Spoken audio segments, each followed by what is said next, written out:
We'll start with 5-minute rounds, and I will begin. Chief Clem, what is the main driving force for this smuggling of minor children from their homes in Central or South America or Mexico into the United States? What is it? What's the incentive that's driving that? Well, first of all, it's profit. You know, the cartels and these smuggling organizations are commodity neutral, whether it's people, kids, or product. It's about overall money, but also, you know, some of the existing loopholes that in our system that we've all mentioned today, that, you know, they can get these kids here in the United States and continue to do that, to make profit. And again, it's the loopholes in the laws. So in your experience, after 27 and a half years, I think, as in government service, your view is that that these criminal organizations, that frequently called transnational criminal organizations, have simply become expert at how to exploit the U.S. laws or U.S. law enforcement. 100%. I mean, they are excellent at information and intelligence gathering on what we're doing here in the United States, from monitoring operations to monitoring what we're doing here on a House floor or a Senate floor. They're listening to what we're doing, and they're going to adjust their business model based on what U.S. policies are. And we've heard some concerns expressed, which I share, about the treatment of any minor child while in U.S. custody. Not a lot of discussion about the incentives that drive parents or family members to turn their kids over to cartels to transmit them to the border. But in your experience, are many of the children that are turned over to the coyotes or the smugglers abused along the way?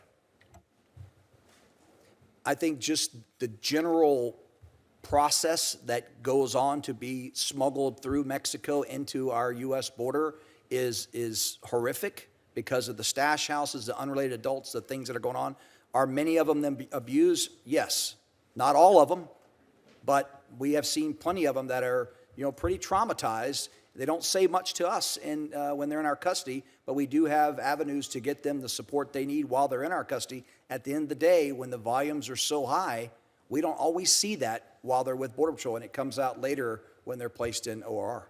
Well, speaking of the volumes, if the policy of the Biden administration was essentially to waive anybody who shows up at the border in, particularly those who utter the magic words that they're coached to say in order to qualify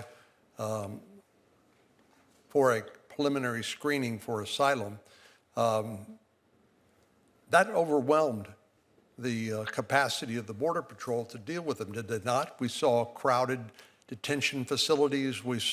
We saw Border Patrol, rather than protecting the border, feeding children, changing diapers, transporting them. Did it overwhelm our capacity to deal with it, but the policies of the previous administration? Well, I was firsthand on the ground there, in Yuma especially, where we would sometimes hold 5,000 to 6,000 people in the parking lot in the soft-sided facilities that were constructed to maintain this flow. There were times where in my 126 miles of border, we had 4 agents out there because we were too busy processing. Now, I will say, for the record, Yuma did not have a large unaccompanied alien child crossing. My neighbors in Tucson did. My neighbors in San Diego did. We just had people from 116 different countries overwhelming all of our resources. So we could not put the effort, the law enforcement, the criminal investigation piece on any of the trafficking and smuggling operations that were going on because we were outnumbered sometimes 10 to 1, 50 to 1 on illegal aliens and Border Patrol agents. So, Ms. Hopper, I have in my hand an article from the Atlantic Journal-Constitution entitled, "For Migrant Girls, New Lives in the U.S. Brings a Risk of Sexual Abuse." And we are, without objection, going to make that part of the record. Is that the future that many of these young girls face, coming into the United States and being placed with unvetted sponsors?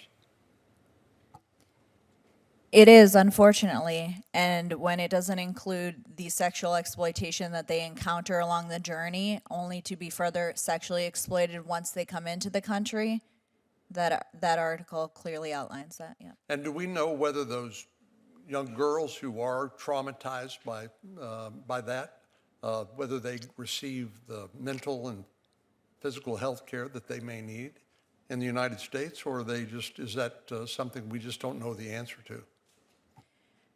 We are unclear of the answer to that. Okay, thank you. Senator Padilla.